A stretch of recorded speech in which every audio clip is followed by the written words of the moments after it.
Good morning, I'm Fumiera, your tiny but spicy news sprite. And this is your April 6th morning world news briefing. And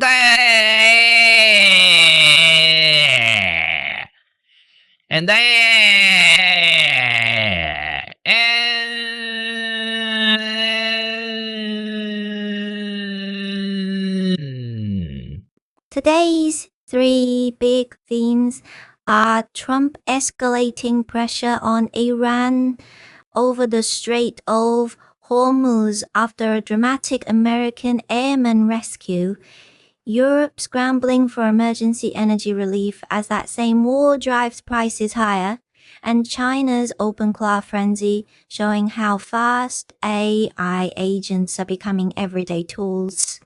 so today's menu is military risk, household bills, and lobsters. Truly a balanced breakfast of modern civilization.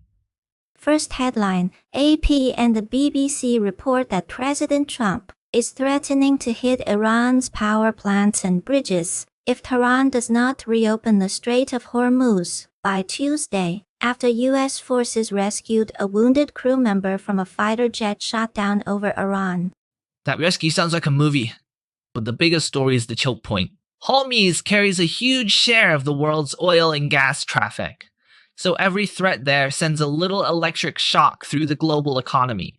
AP says the rescue involved deception, aircraft under fire, and transport planes that had to be destroyed after technical trouble, while Iran is also threatening wider disruption around another key route, the Bab el-Mandeb. Tiny translation. When a rescue mission needs spy tricks, emergency demolitions, and backup aircraft, everyone should stop pretending this is just a spicy diplomatic argument. Second headline, AP reports that 5 European finance ministers, including Spain and Germany, want the European Union to bring back a bloc-wide windfall tax or profit cap on energy companies because oil and gas prices are jumping again. Europe remembers the Ukraine energy shock very, very clearly.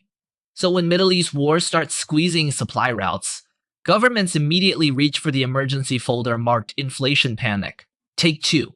According to AP, Euro area inflation rose to 2.5% in March, and EU officials warn fuel prices may not return to normal soon while tanker traffic through Hormuz stays restricted. That means this is not just a trader problem. It can hit transport, food costs, factory margins, and family budgets all at once. Energy drama has a talent for becoming everybody's problem. Third headline, the BBC reports that China's enthusiasm around OpenClaw, nicknamed lobster by local users, shows how strongly Beijing is pushing AI agents into ordinary business life. And the wild part is that people are not treating it like a toy. They are using custom OpenClaw setups for online shops, stock analysis, and one-person startups, which is both impressive and a little bit existentially spicy. The BBC says Chinese cities have offered subsidies for OpenClaw-related applications, while some agencies later warned about security risks, creating a pattern of fast encouragement followed by tighter control. That is a very 2026 vibe. Build fast, scale faster, then suddenly remember that handing your workflow to a semi-autonomous lobster might have consequences. Put together, today's stories are really about systems under pressure, a war threatening trade routes, governments trying to stop price pain from spilling into daily life, and AI tools racing from curiosity to economic infrastructure. Tiny summary. The world is being squeezed by choke points, costs, and code, which is a rude but accurate way to start a Monday. I am Fumiera. And I am William. And this was your tiny but spicy morning world news briefing.